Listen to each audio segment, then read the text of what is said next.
ጤና ይስጥልን የተከበራችሁ የዩቲዩብ ቻናል ቤተሰቦች፣ በሰዓቱ የተሰሙ ሁለት ሰበር አጫጭር መረጃዎችን ይዤ ቀርቤያለሁ።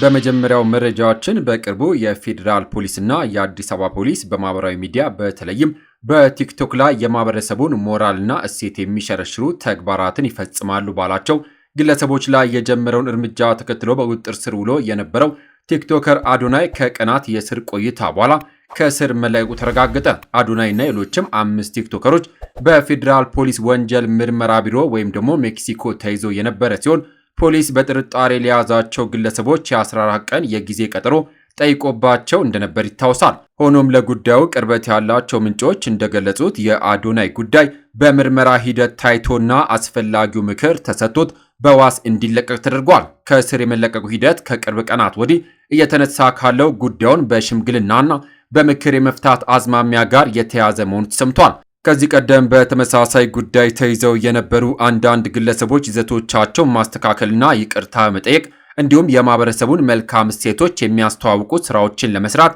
በመስማማት ከክስ ነፃ ሲሆኑ እንደነበር ከዚህ ቀደም በሌላኛው ቲክቶከር ጃኒ ላይ የደረሰው የድሬዳዋ ክስተት ማሳያ ነው።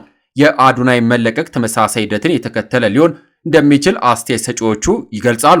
ፖሊስ ሰሞኑን በወሰደው እርምጃ ቁጥራቸው ከ8 በላይ የሚሆኑ ቲክቶከሮችን በቁጥጥር ስር የዋለ ሲሆን እርምጃው ትውልድን የመታደግ ስራ ነው በሚል በደጋፊዎችና የግለሰብ ነፃነትን የሚጋፋ በሚል በተቺዎች መካከል ሰፊ ክርክር ማስነሳቱ ቀጥሏል።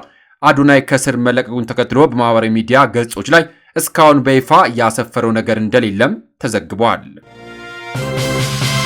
በሌላ መረጃ ከ5000 በላይ የኢትዮጵያ ዜጎች በአዲሱ የአሜሪካ ውሳኔ ተጠቂ ይሆናሉ ተባለ። አሜሪካ ከሰሞኑ ለኢትዮጵያ ዜጎች ትሰጥ የነበረው ጊዜያዊ የህግ ከለላ ማቋረጡ ይታወሳል።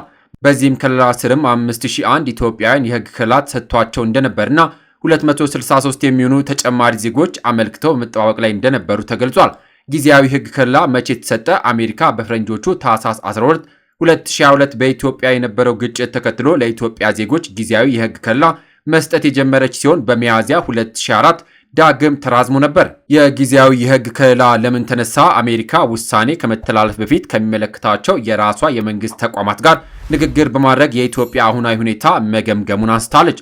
በግምገማ ውስጥ የተዳሰሱ ነገሮች በኢትዮጵያ ውስጥ እየተካሄደ ያለ ግጭት ስለመኖሩ፣ ይህ ግጭት በመኖሩ ግለሰቦች ቢመለሱ የሚያጋጥማቸው የደህንነት ስጋት ስለመኖሩ፣ የኢትዮጵያ ዜጎች ወደ ሀገራቸው እንዳይመለሱ የሚያደርግ ከአቅም በላይ የሆነና ጊዜያዊ ችግር ስለመኖሩ፣ የኢትዮጵያ ዜጎች በጊዜያዊነት በአሜሪካ ቢቆዩ የአሜሪካን ብሔራዊ ጥቅም ስለሚጻረሩ፣ ከግምገማው በኋላ በኢትዮጵያ ያለው ሁኔታ እየተካሄደ ያለ ግጭት የተመላላሽ ኢትዮጵያውያን ደህንነት ስጋት ውስጥ ይከታል የሚለውን መመዘኛ እንደማያሟላ ተቀምጧል። አሜሪካ በ2022 በትግራይና ኦሮሚያ ክልል የነበሩ ግጭቶች ይህ የጊዜያዊ ከለላ እንዲሰጥ ምክንያት ነበሩ ስትል የትግራይ ጦርነት በሰላም ስምምነት መቋጨቱና በኦሮሚያ ከኦሮሞ ነጻነት ሰራዊት አካል ጋር ክልሉ የሰላም ስምምነት መፈራረሙን ታጣቂዎች መግባታቸውና ከስምምነት በኋላ ግጭት መቀነሱን አስታለች። አሜሪካ የትግራይ ጦርነት ሲገባደድ በአማራ ክልል ግጭት መቀስቀሱን ጠቅሳ በመንግስትና በታጣቂ መካከል ያለው ግጭት መቀነሱን፣ ንጹሃን ግን ጥቃት የደረሰባቸው እንደሆነ ሪፖርቶች እንደሚያሳዩ አንስታለች። አሜሪካ ኢትዮጵያ ትኩረትን መሰረተ ልማትና የሰብአዊ ልማት ግንባታ ላይ ያደረገ የ33.7 ቢሊዮን ዶላር ታሪካዊ በጀት ማጽደቋን አንስታ እነዚህ ማሻሻያዎች የተመላሽ ኢትዮጵያውያንን ደህንነት ስጋት ውስጥ የሚከት ነገር እንደሌለ ያሳያሉ ብላለች። የውስጥ መፈናቀሎች ቀንሰዋል ያለችው አሜሪካ የምግብና ማህበራዊ አገልግሎቶች መሻሻላቸውን፣ ለዚህም ማሳያ አሜሪካ ራሷ በሰሜን ኢትዮጵያ ውስጥ ተሰጥ የነበረውን የምግብ ድጋፍ ፕሮግራም ለጣምራ ኮሚቴ ማስተላለፏን አንስታለች። ከ2022 እስከ 2025 ድረስ 2147 የኢትዮጵያ ዜጎች ወደ ኢትዮጵያ ለመመለስ የጉዞ ሰነድ መጠየቃቸው በጥሩ ጎን ተመልክቸዋል ብላለች።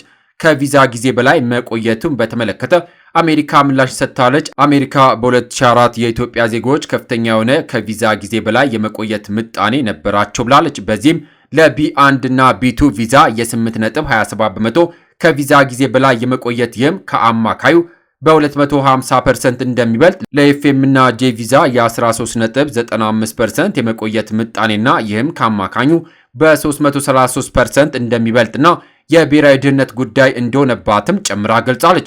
ምን ያህል ሰዎች ከለላ ነበራቸው? የአሜሪካ የሀገር ውስጥ ደህንነት ቢሮ 5001 ኢትዮጵያ ዜጎች የከለላ ጸድቆላቸው ተጠቃሚ እንደነበሩ ሲገለጽ እንደ ባለፈው ህዳር መጀመሪያ ተጨማሪ 263 ሰዎች ይህንን ከለላ ለማግኘት ጥያቄ አቅርበውም እንደነበር ተዘግቧል። ዘገባው የቲክቫ ኢትዮጵያ ነው። የተከበራችሁ የዩቲዩብ ቻናል ቤተሰቦች ከዚህ በፊት በትሩዝ ኢትዮጵያ ቻናላችን የምታውቁም ቢሆንም አሁን ግን ባልታወቀ ምክንያት በብዙ ሺህ ተከታይ የነበረው ቻናላችን በመዘጋቱ ያዘንን ቢሆንም ግን በአዲስ መንፈስ በሌላ ቻናል ተመልሰናል። ሁላችሁም ይህንን ቻናል ሰብስክራይብ በማድረግ እንድትቀላቀሉኝ ሀሳብና አስተያየታችሁን ኮሜንት በማድረግ ድጋፋችሁ አይለይኝ ስል ከምስጋና ጋር በአክብሮት እየጠየቁኝ ለሰዓቱ ያስኩላችሁ ሰበር መረጃዎች እነዚህን ይመስሉ ነበረ። ከሰዓታት በኋላ በሌሎች በአዳዲስ መረጃ እስከምንገናኝ በያለንበት የዓለም ዳርቻ ቸር እንቆይ።